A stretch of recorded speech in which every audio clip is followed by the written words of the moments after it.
So what we're going to do today is a little bit of failure. I want to open up to you a little bit and share, because there are probably more failures and more things that I've gone through and more shit that I've gone through than the good things and the cool things that happen. And there's a lot of good things happening. You know, there are the 7-figure brands, and we're talking to billion-dollar companies, and we're raising millions of dollars, and there's so much stuff going on. But really, more I can talk about is a failure. So let me just give you one example, and I just know that everyone who is struggling right now in this entrepreneurial mood or mode will relate to that, because there has to be something. Every successful entrepreneur I know has gone through shit, right? So I just want to give you one example of that, because if you're looking forward to do it, it's always a nice idea of, hey, I want to start my own business. I want to do this. But wanting to do it and actually doing it, you need to mentally prepare yourself that it's probably going to be hard, and then probably a lot harder than you thought, and for sure a lot harder than even that, right? So I'll give you an example. I had a little sourcing company, and I was featured in a podcast, and I put together a website for the sourcing thing, which was like the slowest website on the internet.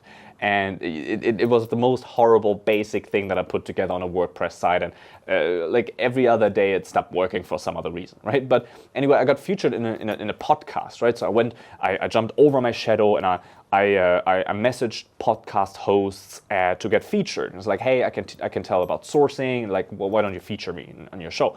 And eventually one said yes. I was like, man, that's so cool. So we jump on the podcast, and I do the thing, and people start booking calls right after this. I was like, fuck, this is amazing. People start booking calls. I'm on the phone every day for a couple of hours selling people into sourcing. And I think in that week I made about $15,000. And I've never made that much money. Like, I was sitting in a little tiny room in the house. I had no team. I had no one. I was working with a couple of freelancers, and I was really new to this. I made 15 grand in a week. That was like the most amazing thing, right? But because that was so amazing, I didn't kind of tell PayPal what this is, and I didn't have my account verified and all of this kind of stuff. So PayPal decided to freeze my account. So they froze the 15 grand I had in the account. And because I wasn't really ready and mentally prepared enough, I still had to pay people from that. So from the 15,000, I had to pay sourcing agents, I had to pay samples, I had to do all things like that. But I couldn't because it was frozen, right?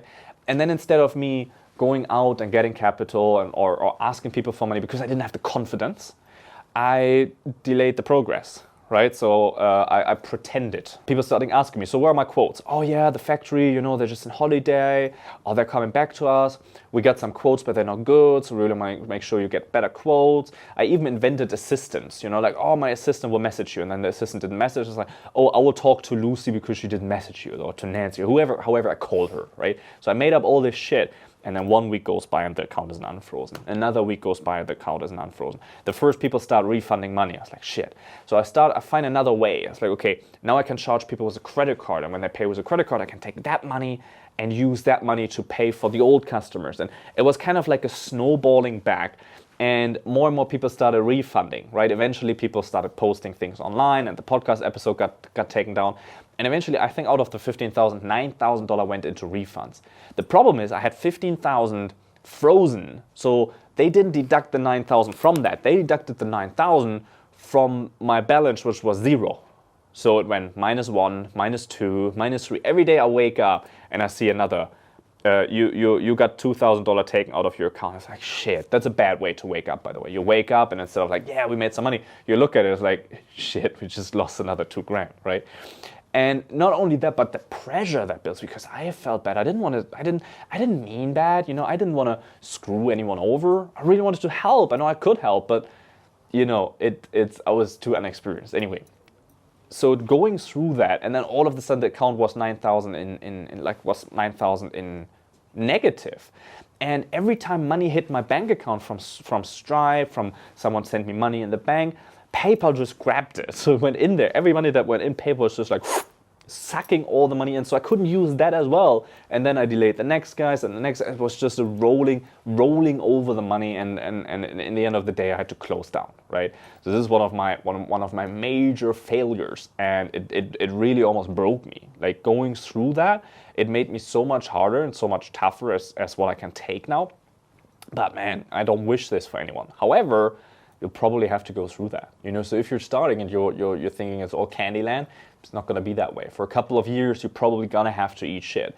But you go through that, you become someone that is able to take on a lot. You can punch me in the face and I don't even feel it anymore, And because I am now that way, that enabled me to be successful. All those lessons learned enabled me to avoid those mistakes. So every time the things like this happen, I'm like, okay, now I know what to do. Let me get some outside capital. Let's do something. Like, there's a solution now. I know what to do because I know how bad things can go if I don't act a certain way. And I wish this for you too, that you fail a little bit. I actually wish the failure to you because it's part of it. So I hope you embrace it. When it comes, not the end of the world. Embrace it, go for it, learn from it so you are able to succeed. I hope that helped you. I hope you get encouraged a little bit, and I catch you tomorrow.